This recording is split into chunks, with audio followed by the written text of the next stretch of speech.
আপনার মাসের পর মাস করা রিসার্চ শুধু ভুল স্ট্যাটিস্টিক্যাল টেস্টের কারণে গার্বেজে পরিণত হতে পারে।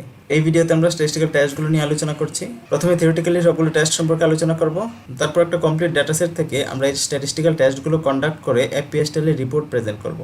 আশা করছি ভিডিওটা খুবই হেল্পফুল হবে। শুধু হেল্পফুল না, অনেক স্টুডেন্টদের জন্য এই রয়েছে পুরো এক সেমিস্টারের পড়া এখানে। আমরা যে ডাটা সেটটা নিলাম শুধু ঢাকা বিশ্ববিদ্যালয়ের শিক্ষার্থীদের ওয়াইট এবং হচ্ছে বেশ কিছু ভেরিয়েবল নিয়ে। তো এই ওয়াইটের সাথে আমরা কি করতে পারি? এই ওয়াইট যেটা আমরা পাইলাম 400 জনের ওয়াইট, সেই ওয়াইটটা কি ন্যাশনাল ওয়াইট, যারা হচ্ছে দেশের যে সকলের যে গড় ওজন, সেই ওজনের সাথে কতটুকু ভেরি করতেছে, এটা কতটুকু পার্থক্য হয়, এটা টেস্ট করা যায়। সেটার জন্য অন স্যাম্পল টি টেস্ট করি আমরা।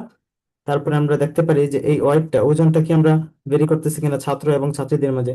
হ্যাঁ, মেল ফিমেলদের মাঝে ওজনের পার্থক্য সাধারণত থাকে। তো এই টেস্টটা যদি আমরা করতে চাই, মানে একটা ক্যাটাগরি, যে ওজনটা কিন্তু নিউমেরিক ভেরিয়েবল, মাস্ট মনে রাখবেন।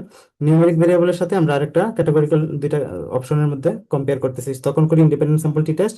আর যদি এই ওয়েটটাকে আমরা, এটা দেখেন আগেরটা ছিল দুইটা ক্যাটাগরির মধ্যে কম্পারিজন, আর এখনটা হচ্ছে তিনটা ক্যাটাগরির মধ্যে কম্পারিজন। যখন তিনটা ক্যাটাগরির মধ্যে কম্পারিজন হবে তখন অনওয়ে এনোভা।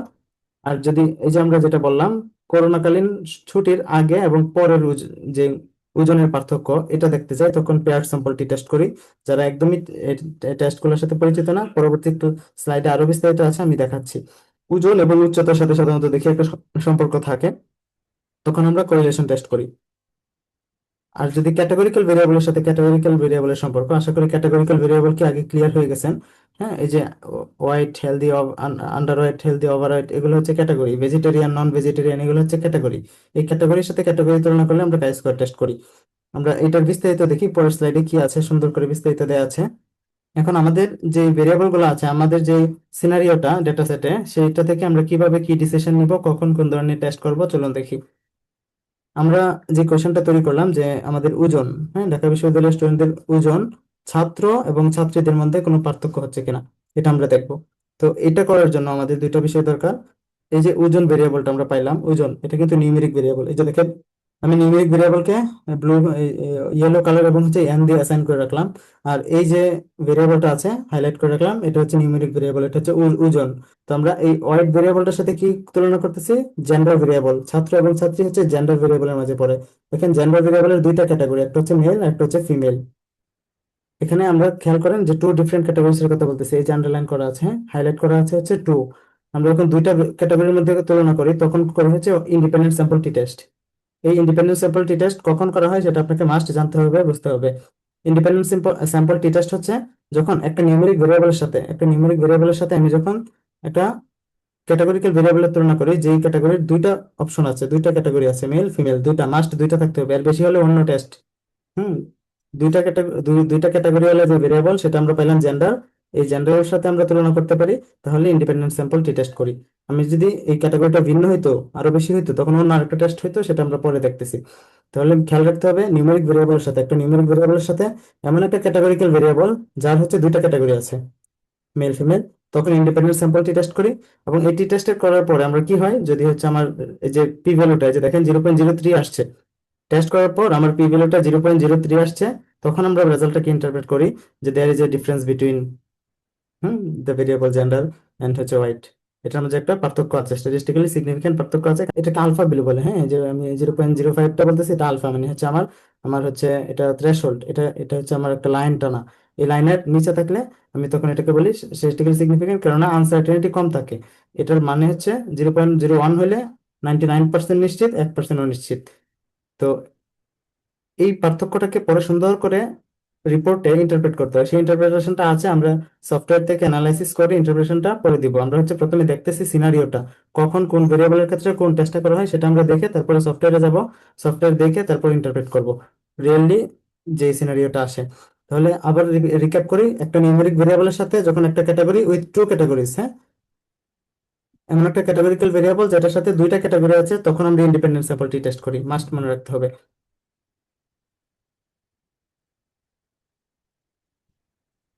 তারপরে সিনারিওটা হচ্ছে এই যে ওয়েট ভেরিয়েবলটা, ওজনটাকে আমরা তিনটা ক্যাটাগরির সাথে তুলনা করতেছি। এখন যদি তিনটা ক্যাটাগরি আসে, এই দেখেন, উচ্চবিত্ত, মধ্যবিত্ত, নিম্নবিত্ত, তিনটা ক্যাটাগরি। এই হচ্ছে আমাদের নিউমেরিক ভেরিয়েবল ওয়াইট। ওয়াইটের সাথে আমরা ক্যাটাগরিক্যাল ভেরিয়েবল কি সোশ্যাল ক্লাস, এস ক্লাস মানে সোশ্যাল ক্লাস বোঝাচ্ছে। আমাদের এখানে কিন্তু তিনটা ক্যাটাগরি, এই যে লোয়ার, মিডল আর হচ্ছে আপার, তিনটা ক্যাটাগরির জন্য আমরা চলে যাচ্ছি ওয়ান ওয়ে এনোভা। এটা যদি দুইটা ক্যাটাগরি হতো তখন কিন্তু আমরা আগের টেস্টে চলে যেতাম, ইন্ডিপেন্ডেন্ট স্যাম্পল টি টেস্টে চলে যেতাম। ওয়ান ওয়ে এনওভা করা হয় এই তিনটা ক্যাটাগরি না, শুধু আরো যদি বেশি ক্যাটাগরি থাকে, আমার এখানে পাঁচটা ক্যাটাগরি থাকলেও আমি ওয়ান ওয়ে এনওভা করতে পারতাম। তো এখানে 3+ এই জন্য দেওয়া আছে। আমরা যদি তিনটার বেশি ক্যাটাগরির সাথে তুলনা করি তখন হচ্ছে ওয়ান ওয়ে এনওভা টেস্ট করি, এবং পরবর্তী সিনারিওটা একই রকম, যে there is a statistical difference, হ্যাঁ, সিগনিফিক্যান্ট ডিফারেন্স, এই কথাটা আমরা ইন্টারপ্রেট করতে পারি তখন।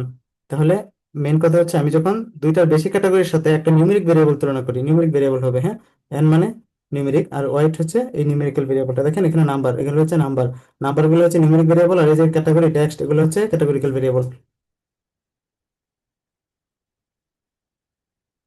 তারপর আমরা একটা প্রশ্ন করেছি যেটা হচ্ছে করোনাকালীন ছুটির আগের গড় ওজন, হ্যাঁ, করোনাকালীন ছুটিতে যাওয়ার পূর্বে যে স্টুডেন্টদের ওজন ছিল এটার সাথে আমরা ছুটি থেকে আসার পরের ওজনের তুলনা করতে চাচ্ছি। তাহলে এখানে কিন্তু দুইটাই নিউমেরিক ভেরিয়েবল, দেখেন এই যে এন, দুইটাই নিউমেরিক ভেরিয়েবল, এটা হচ্ছে ওয়াইট। হ্যাঁ, বললাম ভেরিয়েবল গুলোকে সংক্ষেপে নামে লিখা হয়। তো এই যে ওয়েটটা পাইলাম প্রি কোভিড এবং হচ্ছে পোস্ট কোভিড এর ওয়েট, এইটি হচ্ছে, এগুলো হচ্ছে নিউমেরিক ভেরিয়েবল। এবং এটার মিনটা দেখেন, এই যে মিন, হুম, এই দুইটা মিনের পার্থক্য আছে, দেখেন একটার ধরেন 62.1 আর একটা হচ্ছে 64.3। মানে হচ্ছে করোনাকালীন ছুটিতে যাওয়ার পূর্বে ওজন কম ছিল, ছুটি থেকে আসার পরে দেখা যাচ্ছে ওজন বাড়লো। তো এটা আসলে যে বাড়লো এটা কি হচ্ছে এই 400 জনের মাঝে বাড়লো নাকি 4,000 জন, এই 40,000 জন সবার মাঝে বাড়লো, এটা টেস্ট করার জন্য হচ্ছে আমরা পেয়ার্ড স্যাম্পলটি টেস্ট করি, এটাকে বলা হয় পেয়ার্ড স্যাম্পলটি টেস্ট। এবং এই টেস্টের রেজাল্টও একই রকম, আমরা একটা আলফা ভ্যালু সেট করি, সে জায়গায় যদি আমি ভ্যালুটা কম পাই তাহলে হচ্ছে এটা আনসার্টেনিটি বোঝায়, আর সার্টেনিটি তখন বেড়ে যায়। আর এই ধরনের ইন্টারভেনশনের ক্ষেত্রে যখন হচ্ছে শুধু এই এক্সাম্পল না, বিফোর এন্ড আফটার ইন্টারভেনশন অনেক আছে, যারা মেডিকেল সায়েন্সে কাজ করে, হচ্ছে খালি পেটের একটা ভেরিয়েবল আর হচ্ছে ভরা পেটের একটা ভেরিয়েবল, এই এই ধরনের সিনারিওতে আমরা পেয়ার স্যাম্পল টেস্ট ইউজ করি।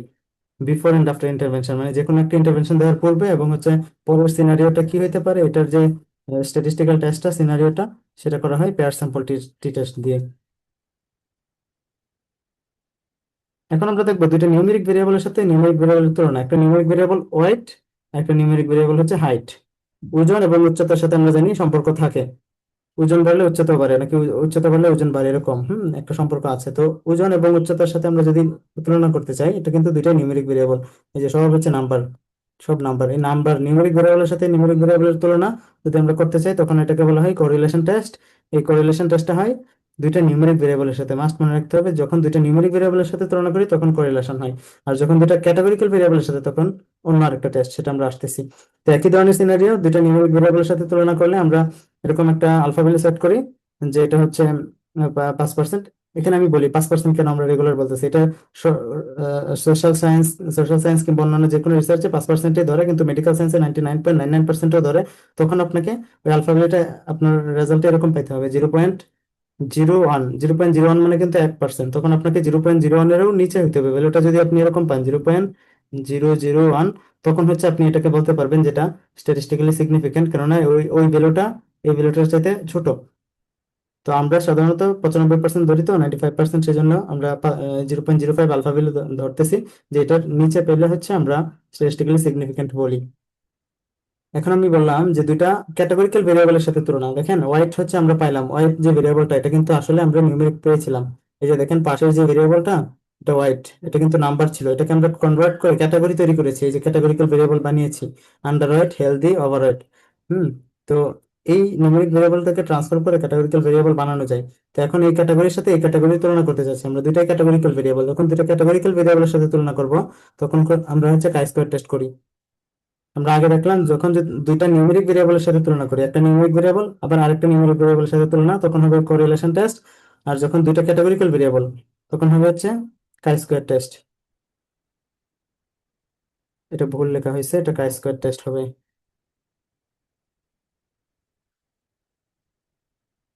কাই হচ্ছে একটা গ্রিক লেটার, হ্যাঁ, সেখান থেকে কাই স্কোয়ার টেস্ট নামটা আসছে।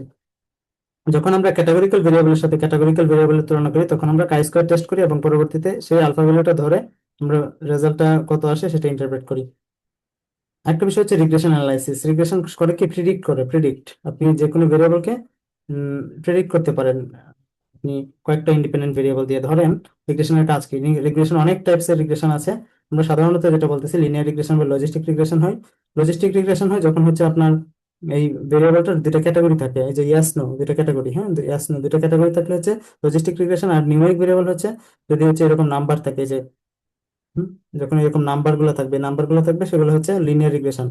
তো রিগ্রেশনের কাহিনীটা কি সেটা আমি বলতে চাচ্ছি, যারা হচ্ছে জানেন তারা তো বুঝেনি, আপনারা হচ্ছে এই একদম বিগিনার লেভেলে যারা আছেন তাদেরকে পরিচিত করাচ্ছে, এটা স্ট্যাটিস্টিক্যাল ভাষা দিয়ে না, আমি রিয়েল এক্সাম্পল দিয়ে হচ্ছে সিনারিওটা বোঝানোর জন্য এই কথাগুলো বলতেছি।